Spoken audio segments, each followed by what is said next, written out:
इस कहानी में दिखाया जाता है कि जमीन पर जितने भी ग्लेशियर हैं वो सब पिघल चुके हैं। इस वजह से पूरी जमीन पानी में डूब चुकी है और जो लोग जिंदा बच गए थे वो अपने आप को बचाए रखने के लिए कश्ती बना करके उस पर रहा करते थे। लेकिन कुछ लोगों का कहना था कि इस जमीन पर एक ऐसा आइलैंड है जहाँ पर अभी तक पानी नहीं पहुँचा है और ये वहाँ जाकर के अपनी जिंदगी की फिर से नई शुरुआत कर सकते हैं। मूवी के शुरू में हमें समंदर में एक कश्ती को दिखाया जाता है जिस पर एक आदमी बैठा हुआ था जिसका नाम मेरीनर था। मेरीनर अपने आप को जिंदा बचाए रखने के लिए अपनी कश्ती पर हर एक वो कोशिश करता है जिससे वो लंबे टाइम तक जिंदा रह सके।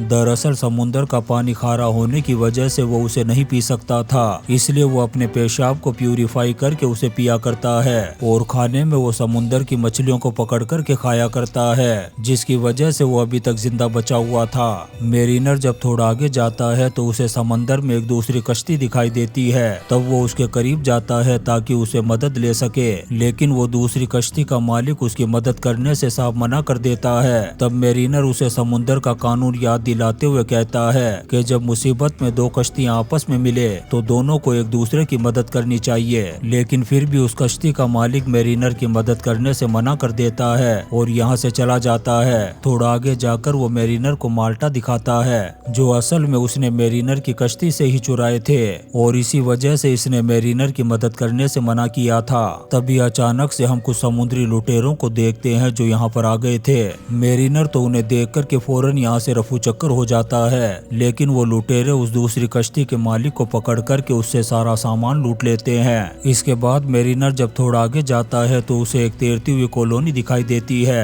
तब वो उस कॉलोनी के करीब जाता है ताकि अपने सामान को बेच सके, लेकिन जमीन पर पानी भर जाने की वजह से मेरीनर के सामान की कोई भी कीमत नहीं थी, इसलिए वो लोग उसे खरीदने से मना कर देते हैं। तब मेरीनर वहाँ पर मौजूद लोगों को मिट्टी का एक ढेला दिखाता है। तब वो लोग उसे कहते हैं कि ठीक है तुम अंदर आ जाओ। इसके बाद मेरीनर उस कॉलोनी के अंदर आ जाता है और वहाँ पर बनी एक दुकान में मिट्टी को बेचने लगता है। दरअसल इस वक्त मिट्टी की बहुत ज्यादा कीमत थी क्योंकि चारों तरफ पानी होने की वजह से मिट्टी देखने को ही नहीं मिलती थी। दरअसल ये लोग उस मिट्टी का यूज फल और सब्जियों को उगाने में करने वाले थे, इसलिए वो मेरीनर से उस मिट्टी को खरीद लेते हैं। लेकिन यहाँ पर वो लोग इस मिट्टी के बदले में सिर्फ 8 ही सिक्के देते हैं, जबकि मेरीनर उनसे 2 गुने ज्यादा सिक्के मांग रहा था। लेकिन मिट्टी बहुत ज्यादा कीमती होने की वजह से वो लोग उसे 2 गुने सिक्के दे देते हैं। इसके बाद मेरीनर एक शॉप पर जाता है जिसकी ओनर एक औरत थी जिसका नाम हेलन था। हेलन यहाँ पर अपनी बेटी के साथ रहती थी। यहाँ पर हम देखते हैं कि हेलन की बेटी की पीठ पर एक मैप बना हुआ था और ये मैप उसी डाई आइलैंड का था जो पानी में डूबने से बच गया था। अब मेरीनर उस शॉप से बहुत सारा सामान खरीदना चाहता था, पर शॉप पर तो बिल्कुल भी सामान नहीं होता, इसलिए वो उस शॉप से थोड़ा पानी और एक टमाटर का पौधा खरीद लेता है। इसके बाद जब वो यहाँ से जाने लगता है तभी कुछ लोग आते हैं जो यहाँ की एक लड़की की शादी मेरीनर से कराने की बात कर रहे थे। दरअसल उन्हें लग रहा था कि मेरीनर बहुत ज्यादा होशियार है क्योंकि वो इतने टाइम से पानी के बीच में अकेला जिंदा बचा हुआ था। लेकिन मेरीनर उस लड़की से शादी करने से मना कर देता है और यहाँ से जाने लगता है। ये देख कर के इन लोगों को गुस्सा आ जाता है और ये मेरीनर को मारना शुरू कर देते हैं। तभी एक आदमी मेरीनर के कान के पीछे एक निशान देखता है जो जल परी की प्रजाति के लोगों में पाया जाता था। इस निशान को देख कर के वो बुरी तरह से डर जाता है और उसकी पैंट भी गीली हो गई थी। इसके बाद मेरीनर को एक पिंजरे में कैद कर दिया जाता है और ये लोग उसकी बॉडी को गला कर के खाक करने वाले थे ताकि उसकी खाक का इस्तेमाल यहाँ पर उगाए जाने वाले पौधों में किया जा सके। तभी अचानक से यहाँ पर समुद्री लुटेरे आ जाते हैं जिनके पास काफी एडवांस टेक्नोलॉजी के बोट और मशीनें होती है। ये लुटेरे उस कॉलोनी को चारों तरफ से घेर करके उस पर हमला कर देते हैं जिससे वो कॉलोनी पूरी तरह से तबाह और बर्बाद हो जाती है। तभी हेलन नाम की वो औरत मेरीनर के पास आती है और उससे कहती है कि मैं एक शर्त पर तुम्हें खोल सकती हूँ, अगर तुम मुझे और मेरी बेटी को यहाँ से निकाल करके अपने साथ ले जाओ। मेरीनर फौरन उसकी शर्त को मान लेता है, इसलिए हेलन उसे खोल देती है। इसके बाद मेरीनर हेलन और उसकी बेटी को अपनी कश्ती में बिठाता है और यहाँ से बचा करके ले जाता है। इसके बाद हमें लुटेरों का गंजा सरदार दिखाया जाता है जो हेलन की बेटी को ढूंढते हुए यहाँ तक आया था क्योंकि हेलन की बेटी की पीठ पर उस डाई आइलैंड का नक्शा बना हुआ था और ये गंजा सरदार उस नक्शे के जरिए से उस डाई आइलैंड पर जाना चाहता था। उधर हम मेरीनर को देखते हैं जो हेलन और उसकी बेटी को लेकर के बहुत दूर जा चुका था। वो हेलन से कहता है कि हमारे पास अब बहुत थोड़ा पानी बचा हुआ है, इसलिए तुम्हें अपनी बेटी को मारना होगा ताकि हम अपने पानी को ज्यादा दिन तक यूज कर सकें। ये सुनकर के हेलन मेरिनर के सामने रोने और गिड़गिड़ाने लगती है कि प्लीज मेरी बेटी को मत मारना। अब वो अपनी बेटी को बचाने के लिए मेरिनर के सामने अपने कपड़ों को उतारने लगती है, लेकिन मेरिनर उसे ऐसा करने से मना कर देता है और उसकी बेटी को मारने का इरादा कैंसिल कर देता है। वहीं दूसरी तरफ हम समुद्री लुटेरों के उस टकले सरदार को देखते हैं जो अपने आदमियों से कहता है कि मुझे कैसे भी करके वो लड़की चाहिए जिसकी पीठ पर वो डाई आइलैंड का नक्शा बना हुआ है। ये सुनकर के उस टकले के आदमी प्लेन लेकर के उस लड़की को ढूंढने के लिए निकल पड़ते हैं और जल्दी ही ये मेरिनर की कश्ती के पास पहुँच कर के हमला कर देते हैं। अब मेरिनर भी उन पर हमला करने के लिए हथियार लेने के लिए कश्ती के बेसमेंट में जाता है, लेकिन हेलन को लगने लगता है कि मेरिनर उसे छोड़कर के अपनी जान बचा कर के यहाँ से भाग गया, इसलिए वो कश्ती पर बंधी हुई एक तोप से उस प्लेन पर हमला करने की कोशिश करती है और रस्सी से बंधा हुआ तीर उस तोप की मदद से उस प्लेन की तरफ छोड़ती है जो सीधा जाकर के उस प्लेन में अटक गया था, जिससे वो प्लेन मेरिनर की कश्ती के चारों तरफ घूमने लगता है। तभी मेरिनर भी हथियार लेकर के ऊपर आ गया था। तभी वो देखता है कि उस प्लेन की वजह से उसकी कश्ती बहुत ज्यादा डैमेज हो चुकी थी, इसलिए वो फौरन प्लेन की रस्सी को काट देता है और वो प्लेन यहाँ से चला जाता है। इसके बाद वो हेलन पर बहुत ज्यादा गुस्सा करता है क्योंकि उसकी वजह से उसकी कश्ती बहुत ज्यादा डैमेज हो चुकी थी, इसलिए वो गुस्से में आकर के हेलन और उसकी बेटी के बालों को काट देता है। जब ये थोड़ा आगे जाते हैं तो इन्हें एक और कश्ती दिखाई देती है, इसलिए हेलन मेरिनर से उस कश्ती वाले से मदद मांगने के लिए कहती है जिससे उन लोगों को खाना मिल सके, लेकिन मेरिनर उस कश्ती वाले से मदद लेने से मना कर देता है क्योंकि वो अच्छी तरह से जानता था कि ऐसे हालात में कोई भी उनकी मदद नहीं करेगा। लेकिन हेलन के बहुत ज्यादा रिक्वेस्ट करने पर वो उस कश्ती वाले से मदद मांगने के लिए तैयार हो गया था। जब मेरिनर मदद लेने के लिए उस कश्ती पर जाता है तब उसे पता चलता है कि वो एक सौदागर है जो लड़कियों का सौदा किया करता है। यहाँ पर वो हेलन को भी खरीदने की बात करता है और उसके बदले में वो मेरिनर को एक कागज का टुकड़ा देने की बात करता है क्योंकि जमीन पर चारों तरफ पानी होने की वजह से कागज का नामो निशान तक नहीं था।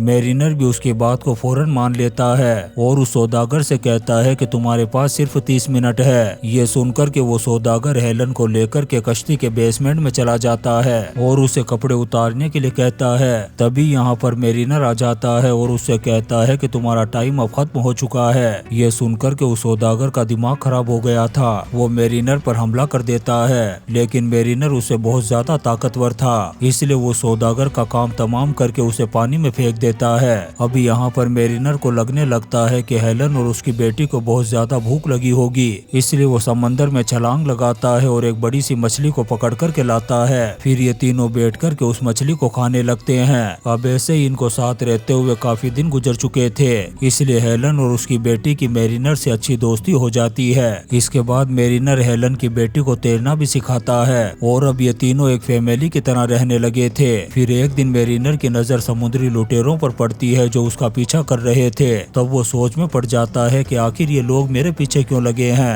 तब हेलन उसे बताती है कि वो तुम्हारा नहीं बल्कि मेरी बेटी का पीछा कर रहे हैं क्योंकि उसकी पीठ पर एक ड्राईलैंड का नक्शा बना हुआ है, इसलिए ये लुटेरे उसे अपने साथ ले जाकर उस जगह पर पहुंचना चाहते हैं। लेकिन मेरिनर को उसकी बात पर बिल्कुल भी यकीन नहीं होता कि इस जमीन पर कोई ड्राईलैंड भी बाकी है, इसलिए वो हेलन पर गुस्सा करने लगता है। तब हेलन उसे कहती है कि जब ये लड़की मुझे मिली थी तब इसकी टोकरी में सूखी मिट्टी भी थी, जिसका मतलब है कि एक ड्राईलैंड अभी भी बाकी है जहाँ पर मिट्टी पाई जाती है। यहाँ पर मेरिनर को एक बात पता चलती है कि ये बच्ची भी हेलन की नहीं थी बल्कि उसे पानी में तैरती हुई एक टोकरी में मिली थी। इसके बाद मेरिनर हेलन को एक सबमरीन में बैठा कर के समंदर के नीचे ले जाता है और उसे बताता है कि ये मिट्टी समंदर के नीचे की भी हो सकती है। इसके बाद वो हेलन को पानी के नीचे एक ऐसी जगह पर लेकर के जाता है जहाँ पर बहुत सारे घर बने हुए थे जो कि पानी में डूब चुके थे।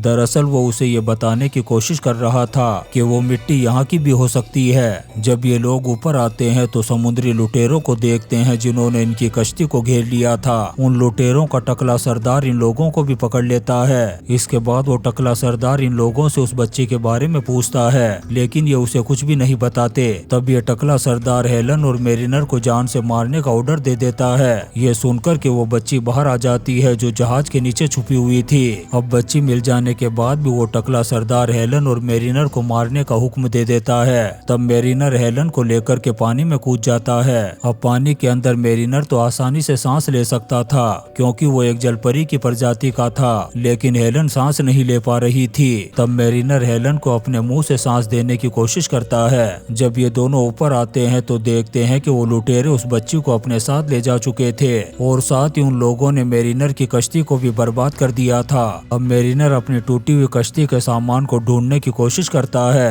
तब पानी में उसे वो कागज का टुकड़ा मिलता है जो उस सौदागर ने उसे दिया था और साथ ही उस बच्ची की ड्राइंग भी मिलती है जो वो बनाया करती थी। और इन दोनों कागज पर एक जैसा ही आइलैंड बना हुआ था, जिसे देखकर के मेरिनर को भी हेलन की बात पर यकीन हो गया था कि ये वही आइलैंड है जो अभी तक पानी में नहीं डूबा था। अब मेरिनर भी उस आइलैंड तक जाना चाहता था, लेकिन वहां तक पहुंचने के लिए उस नक्शे की जरूरत पड़ेगी जो उस बच्ची की पीठ पर बना हुआ था। इसलिए मेरिनर उस बच्ची को उन लुटेरों से वापस लाने का फैसला करता है, लेकिन इसकी कश्ती तो पूरी तरह से टूट चुकी थी, इसलिए अब ये उन लोगों तक पहुंचेगा कैसे। तभी इन्हें आसमान में एक बलून दिखाई देता है जिसमें एक आदमी बैठा हुआ था। वो आदमी इन दोनों को भी अपने बलून में बिठा लेता है। इसके बाद ये उस बच्ची को ढूंढने लगते हैं। तभी मेरिनर को उन लुटेरों का जहाज दिख जाता है। तभी उस टकले सरदार के सामने जाता है और उसे कहता है कि चुपचाप उस बच्ची को मेरे हवाले कर दो, लेकिन वो सरदार बच्ची को देने से मना कर देता है और अपने आदमियों से कहता है कि इसका काम तमाम कर दो।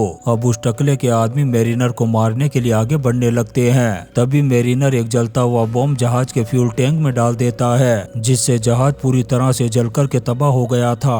मेरिनर उस बच्ची को बचाने के लिए आगे बढ़ता है। तभी वो टकला बच्ची को प्लेन में बिठा कर के यहाँ से भागने की कोशिश करता है, लेकिन तभी मेरिनर एक हुक को प्लेन की तरफ फेंकता है, जिससे पूरा प्लेन डिस्ट्रॉय हो गया था। मेरिनर ने भी उस बच्ची को प्लेन के अंदर से निकाल लिया था। तभी हेलन भी उस बलून को लेकर के यहाँ पर पहुँच गई थी। अब ये सभी उस बलून में बैठ कर के यहाँ से जाने लगते हैं, लेकिन अभी भी वो टकला जिंदा था। वो इनकी तरफ गन से फायर करता है, जिससे गोली रस्सी पर जाकर के लगती है, जिससे वो बच्ची पानी में आकर के गिर गई थी। अब सरदार और उसके आदमी उस बच्ची को पकड़ने के लिए उसकी तरफ आने लगते हैं। तभी मेरिनर एक रस्सी बांध कर के पानी में छलांग लगा देता है और बच्ची को उठा कर के ऊपर ले जाता है। इधर टकले और उसके आदमियों की बोट आपस में टकरा गई थी, जिससे एक जबरदस्त ब्लास्ट होता है और ये सभी लुटेरे मारे जाते हैं। इसके बाद मेरिनर उस बच्ची की पीठ पर बने हुए नक्शे की मदद से उस आइलैंड पर पहुंच जाता है, जो एक जन्नत से कम नहीं था। इसके बाद ये उस आइलैंड पर बनी हुई एक झोपड़ी में जाते हैं, जहां पर बहुत सारे कंकाल पड़े हुए थे।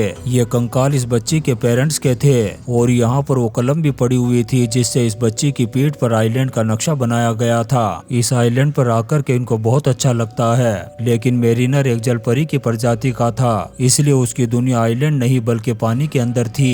इसलिए वो हेलन से कहता है कि अब मुझे जाना होगा। हेलन उसे अपने साथ रहने के लिए कहती है, पर वो उसकी बात नहीं मानता और यहाँ से चला जाता है। फिर आखिरी सीन में हेलन और उसकी बेटी मेरिनर को यहाँ से जाता हुआ देखते हैं और इसी सीन के साथ ये शानदार मूवी वाटर वर्ल्ड खत्म हो जाती है। दोस्तों, हम आपके लिए ऐसी ही इंटरेस्टिंग मूवीज एक्सप्लेन करते रहेंगे, तो आप चैनल को सब्सक्राइब जरूर करें और लाइक और कमेंट्स भी करें। Thank you.